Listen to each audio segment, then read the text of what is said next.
Warning. This is not a safe space. Leave your bullshit and feelings at the door. Fuck you. Fuck your feelings. Nobody cares about your feelings, and you can't censor people just because you're fucking offended. It's time for the most raw and unfiltered experience on the internet. So kick your feet up and grab a cold one. You have just entered the Man Cave.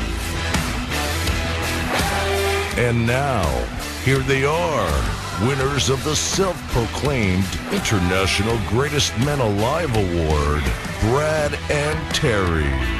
Hey, thanks for joining us here in the Man Cave. I am Brad. And I'm Terry. Hey, make sure to check us out online on Facebook, Instagram, and Twitter, and listen to us over on Google Play and SoundCloud, and we post on the YouTube.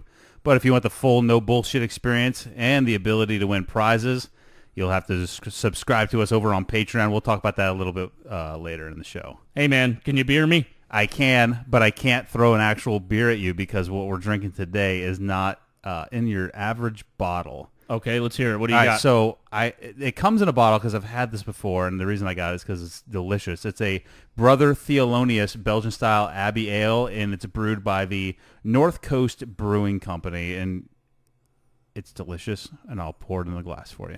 Thank you, but I'm really just waiting for the day where I just come over and we talk about a Bud Light or a Yingling or just... You're going to be... Well, a Yingling isn't bad, but the day that you're waiting to come over and talk about a Bud Light on the show, you're going to be waiting a while. You always have the fancy beer, and sometimes I just want to be a basic dude and drink a basic beer. There's another word that I was going to follow basic with that you would be if you want anything that starts with the word Bud or Coors. Miller. You can't call me a basic bitch for liking beer. Well, those aren't beer. That is water pretending to be beer. All right, fair enough. Well, your tone about the beer that I like offends me. I'm offended at the fact that you're offended, and then I'm offended at myself for the fact that I got offended by anything. Well, I think I'm just going to censor everything you say. You should. Yeah, because apparently when you're offended by something, you just censor whatever offends you. Yeah, and like you said in the intro, nobody gives a shit about your actual feelings. No. If you haven't realized that in life yet, you need to learn that lesson that your feelings to other people really don't matter. As heartless as it might sound, nobody cares. Yeah, and why are so many people putting emphasis on what other people say about them? A lot of people say a whole bunch of shit about me, and I just brush it off and keep doing me. I don't care what anybody else says. Yeah, I mean, it's absolutely ridiculous. To me, being offended is a choice. Right, and I think that the biggest issue with being offended nowadays is whenever somebody is offended, there is an uprising against whatever offended them. Yeah, they can't just, I don't want to say take it on board, but they can't just let it roll off their back and just keep moving throughout life. Right. They have to do something about it and get to the bottom of it. Yeah, and now it's to the point where something offends somebody, so we censor it. No, you're not allowed to see it. Yeah, or we make a law against something that offends us. Yeah, and it's getting out of control to the point of, my freedom to say what I want. It almost feels as if it's under attack. Yeah, and speaking of the censorship piece, if you have not checked our Facebook page, I would say, I think it was, let me look at it right, on the 19th, so that was like 3 or 4 days ago, right? We went to run an ad on Facebook for last week's podcast. And when we ran the ad, we had a quick reply from Facebook that our ad was not approved because it doesn't follow the advertising policies which apply to the ad's content. And their suggestion, they literally said how to fix. Remove the profanity from your ad and or destination it links to. And we originally thought that it was because of our description of the episode that we were advertising because we had the hashtag shitty experiment. Yeah. If you listen to the last podcast, we talked about the shitty experiment where you go into the stall directly next to somebody and see how quickly they exit the stall. Right. And we had a call to arms for the hashtag shitty experiment. Yes. So yeah, that's what we initially thought. So we went on to all the places that we had posted the podcast, and either self-censored the word or completely changed the word. I completely removed it on everything that I messed with on there. And so since I did Facebook, I kind of put the asterisk like we have in our logo. Right. I went to rerun the ad, and it came back. Well, first off, I didn't rerun the ad. You appealed it. I appealed the ad saying that there was no profanity in it.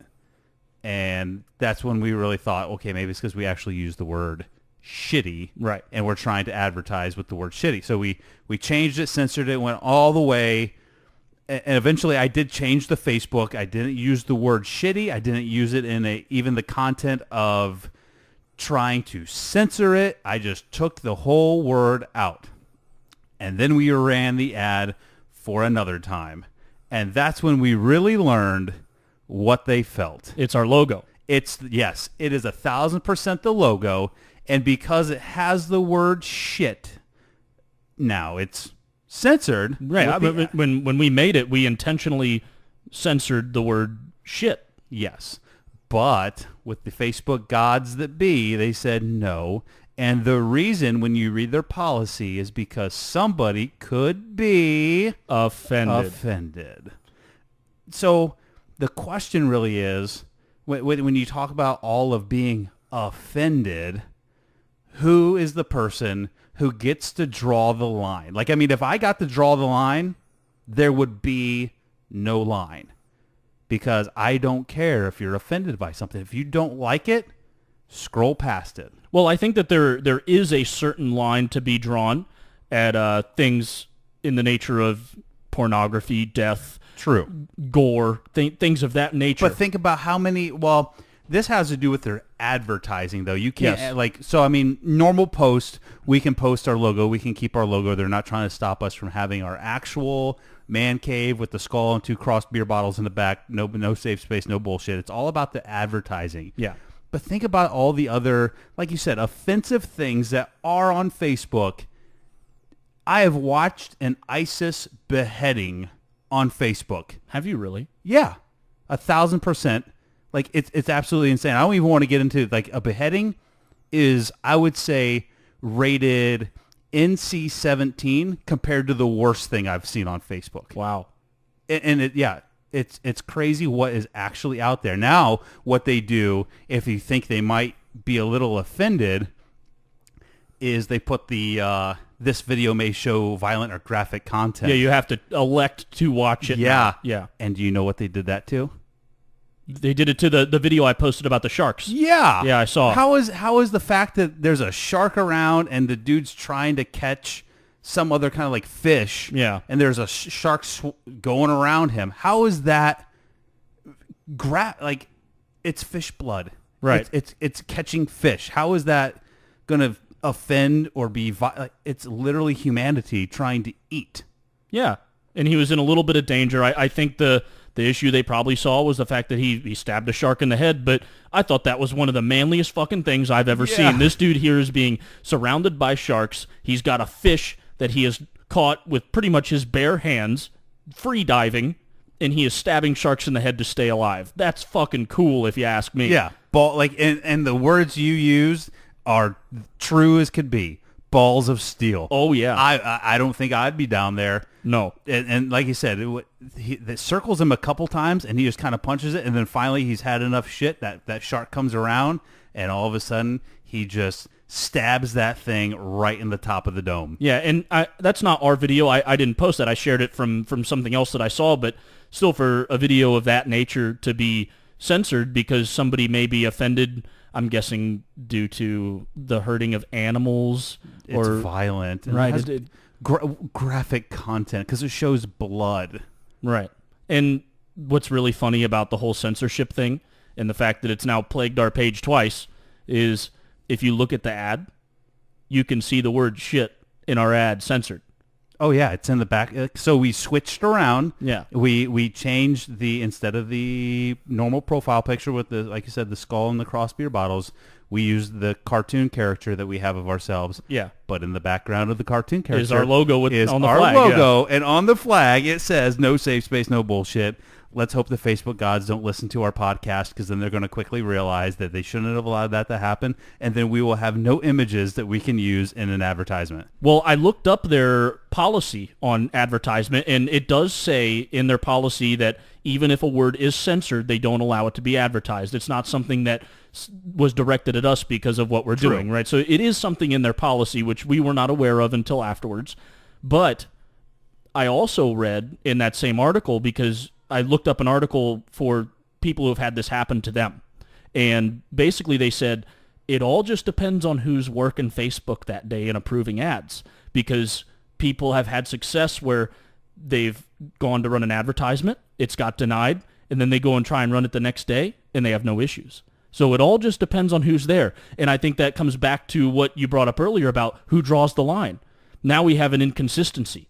Yeah, because there's literally individual by individual, their idea of where the line should be, person by person. Right. There needs to be a standard. Either it can happen or it couldn't. There should be no wiggle room. Yeah, and that whole drawing the line thing, if there is no standard, who's drawing the line? Multiple people are drawing the line. So now, who's offended? Am I offended? Are you offended? Now we have to start asking these questions. And when do we start now just censoring everything? There are certain media, things on YouTube that could be offensive. Movies could be offensive. Yeah, don't let me draw that line, because I would be the worst Facebook employee that you would ever have, because I would literally just be click, click, click, click, yes, yes, yes, yes, yes, yes, yes, yes, yes, yes, yes, yes. Why are you saying yes to everything? Nothing offends me. Yeah. But yeah, like you said, we could be, at what point do we draw the line to censoring movies that offend us and not allowing them in a theater? Right, because where we talked about hypermasculinity last episode, what if hypermasculinity offends a large group of people, which it does? Now, are we not going to make masculine movies, manly movies, because it might offend people? They all need to be The Notebook. You could make the argument that The Avengers is a manly movie. There are very strong men. Look at Thor. Look at the Hulk. Look at Thanos. Yeah. He's the bad guy, but he's pretty damn strong. Yeah. So without the gauntlet. Are they hyper masculine? Should this movie be censored and They banned? all have big muscles, so yes, they all are, with the exception of like Loki and Hawkeye. They're all, and Spider-Man. They're all, well, Iron Man's are all iron fake muscles. But yeah, Thor is definitely hyper masculine. Right, he's the strongest Avenger. Hulk, he triggers me every time I see him. And so does Thanos. Yeah, all the big guys in there, let's just get rid of them because they all offend me in the movies. But in preparation for the possibility of censoring of manly movies, we have each compiled a top 5 list of our favorite manly movies. Absolutely. So we haven't looked at each other's lists, and I've made a top 5, Brad's made a top 5, and we both have a couple honorable mentions. So I'll start with my honorable mentions, and then we can go into yours, and then we'll just take turns on our picks here. So my honorable mentions, to avoid my entire top 5 being movies with Arnold Schwarzenegger in them. We might have similar honorable mentions then. My honorable mention, my first one, I have 2, is literally anything with Arnold Schwarzenegger in it. That's like, now you've created at least 15 honorable mentions. Right. And then my second honorable mention is My Magnificent Obsession with C.T. Fletcher. Yeah, if you haven't, if you're a guy out there that likes like motivation, hardship, just a genuinely good fucking story. Oh yeah, watch that. Go on. It's free on Netflix. Yeah, and a lot of people will see the movie with C.T. Fletcher's face on there and think, oh, this is going to be an hour and a half, 2 hour C.T. Fletcher video like I see on YouTube, and it's really not. Not at all. But even if you go into it looking for that, it doesn't matter, because there is a little bit of it in there, but it is such an uplifting story of the man's life that you don't really hear about or notice if you just watch his videos. Yeah, I've watched it, my wife has watched. We watched it together, and it's just mind blowing the things he went through. Oh, I'm yeah. not trying to give too much away, but like the things with his father that he went through, and like you said, his story, how he rose, crashed, and rose again. Yeah, and I think Crash is probably one of the biggest understatements. If you've listened to some of his motivational speaking, you'll catch a glimpse of what he means. He says it all the time that he knows what it's like to be at the very top and what it's like to be at rock bottom. Yeah, all the way at the top to all the way at the bottom. So please, not trying to get like some free advertisement. After Go watch the movie. but it's so good. Yes, Yeah. go watch that movie. All right, let's hear your honorable mentions. All right, my honorable mentions are not documentaries. Okay. But one is an Arnold Schwarzenegger movie. Okay. It's an oldie but a goodie. I remember watching it as a kid. So I've dated it. You might be able to remember it and think about what I'm thinking now. All right, I think I got it. What do you think it is? Terminator. Nope, further back. You thinking Terminator 1? Yeah. Nope, further back than that. What did Conan come out before that? After Conan. I don't In know. between. I don't have the timeline like that in my head. Commando. Oh, okay, that is a good one. Yeah. It's probably a little cheesy now when you watch it, but Yeah. it's a good Arnold movie. I like it. Was that your only honorable mention? No, and my other honorable mention, just because it's so cheesy, but I don't know how to describe it other than cheesy, but it fits the list. You ready? Uh-huh. Under Siege. Okay, good. Yeah. Casey Ryback. Yeah, I like it. Yeah, you got to get Steven Seagal in there. All right, so let's start with our actual top 5. My number 5, Gran Torino. Good. Yeah, So good movie. I think that just Clint Eastwood himself is the epitome of a man, and the actions he takes, especially towards the end of that movie, are pretty fucking manly. Yeah. That's another good movie. Great storyline to it and stuff like that. Just the ending of that movie is really awesome. My number 5, sticking with an Arnold, Let's hear it. Predator. Predator's good. Yeah. Just that scene. So many men in that thing. So many hyper masculine. That's probably one of the most, I would say, probably one of the most hyper masculine movies ever, because they're all jacked ass motherfuckers in that movie. They're all huge. Yeah, and when they slap hands and they're like, "You son of a bitch," just the glossy muscles. Yes. Yeah, when another one, when he looks at the Predator, is like, "You're one ugly motherfucker. Kill me, do it now. Do it now." All right, so my number 4, Gladiator. I'm going to skip to my number 3, which is Gladiator. We agree on that. All right. Just a position on the list. Okay. My number 4, sticking with the Clint Eastwood theme, Dirty Harry. Yeah, that one was close for me. That was close for me. Yeah. All right, so go to your number 3 then. Man on Fire with Denzel Washington. Ooh. I think it's one of Denzel, between best Denzel as far as being a complete fucking badass. Oh yeah. Man on Fire and The Equalizers. Oh yeah, for sure. That one's good too. And just Man on Fire is like the job he has at the beginning is just such a manly job to have, and he's the best at it. And then he gets screwed over and just does what probably nobody else would do in the situation he was put in, and mans the fuck up and tries to make things right. Yeah. It's such an awesome movie, and just the cinematography in that movie too is awesome. Yeah. He's got some good little I don't want to say they're like one-liners, but man, when he's taking dudes out, he's got some good scenes in there when he's when he puts the bomb in the dude's butt. Yeah. Who does that? Denzel Washington does that. Yeah. All right, number 2 for you. Saving Private Ryan. So I thought about there's so many manly movies out there. It's hard to really make a top 5, even honorable mentions.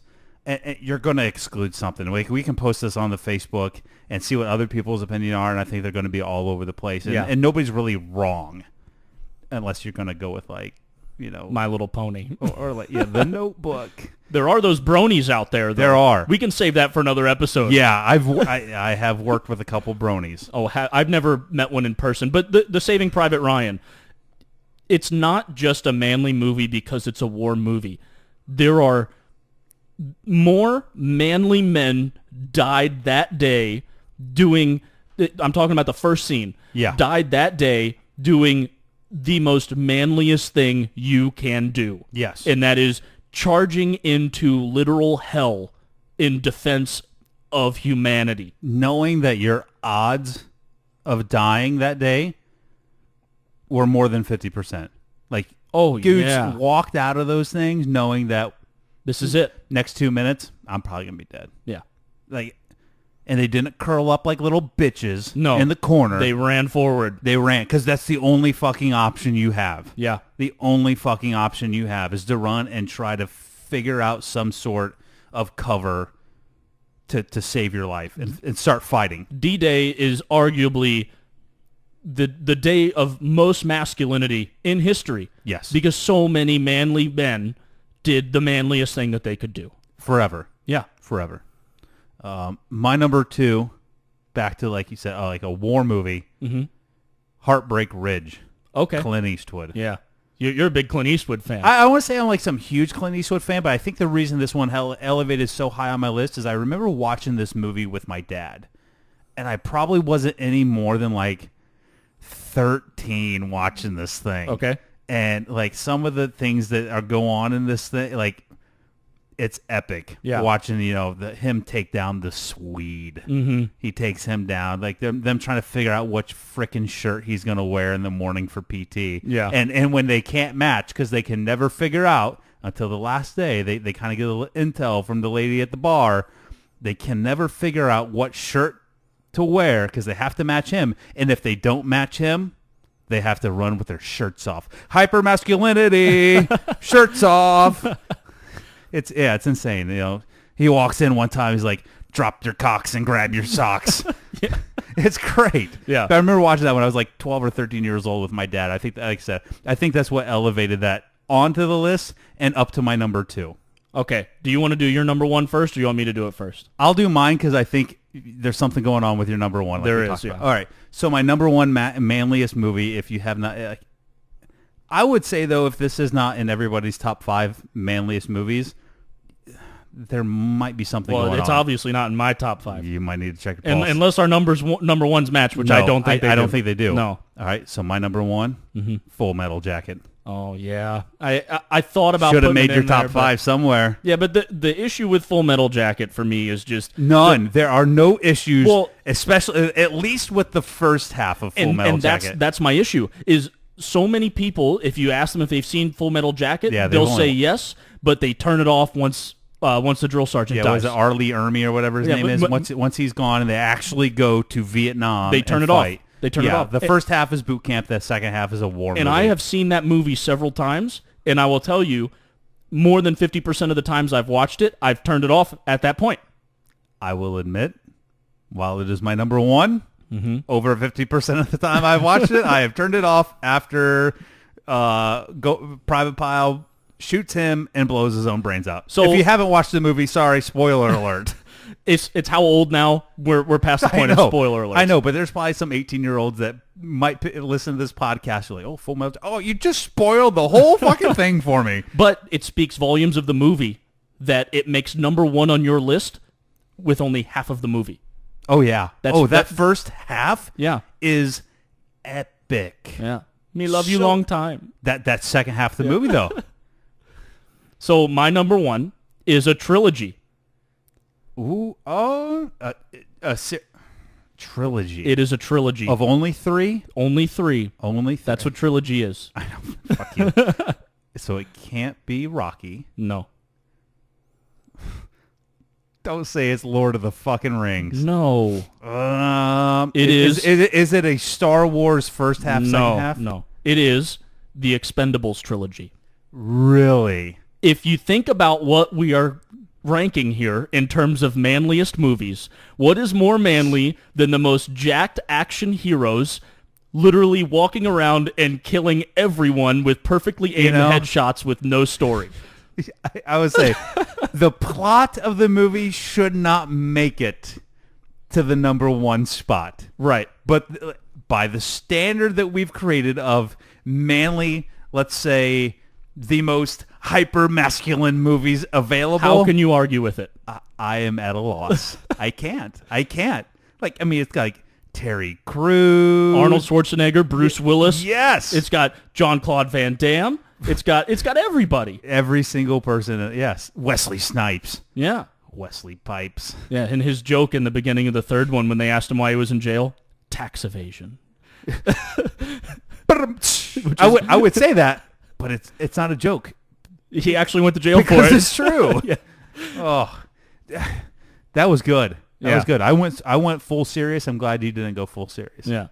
But now it's time for a public service announcement. Right. So I'm going to provide a public service announcement for, I would like to say all the men out there, but realistically, this is a public service announcement for just about anybody. Wash your fucking hands when you're done touching either your dick or your pussy. Whatever you do in the bathroom. I say you can include your ass. That too. Yeah. Well, I mean, yeah, women can't wipe forward. They got to wipe aft. Yeah. Yeah, they can't do that. They'll get infections. Anyway, yeah. So the reason we make this public service announcement, we don't just do it just to waste our breath for a few minutes, 30 seconds to fill up some time on the podcast. There's a reason behind it. And the reason behind it is usually because, rules are usually written because someone's done it. Right. Right? They say don't do this because some jackass in life at some point did it. Yeah. Right. So the public service announcement is because I found somebody not doing it. So I think it was a couple weeks ago, we were at the pool, in our community pool, and I have to use the bathroom. So I go in there, and I'm doing my thing. Mm-hmm. Another gentleman comes in, doesn't break man law, doesn't shit. I'm not taking a crap, so he can't try shitty experiment with me. Okay. And he does his thing. I'm washing my hands, finishing up my business, and he just walks on out.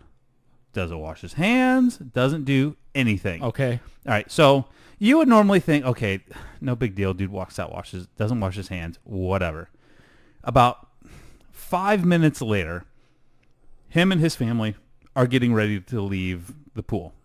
So he goes over to the shallow end and proceeds to reach out his hand that was just on his dick about 5 minutes ago. Oh, no. To help his daughter that is about, I would guess, 3 to 4 years old up out of the pool. I'm like, his daughter just indirectly touched her first penis. yeah, absolutely. And it was daddy's penis. It was daddy's penis, and she doesn't even know. This is traumatizing for me to even listen to. I know. And I'm just thinking to myself, stop it, Edward Dick Hands. Like, your dick is all over your hands. Don't touch your daughter with those. Do you mean like Edward Scissorhands? Kind of, but like penises all over him.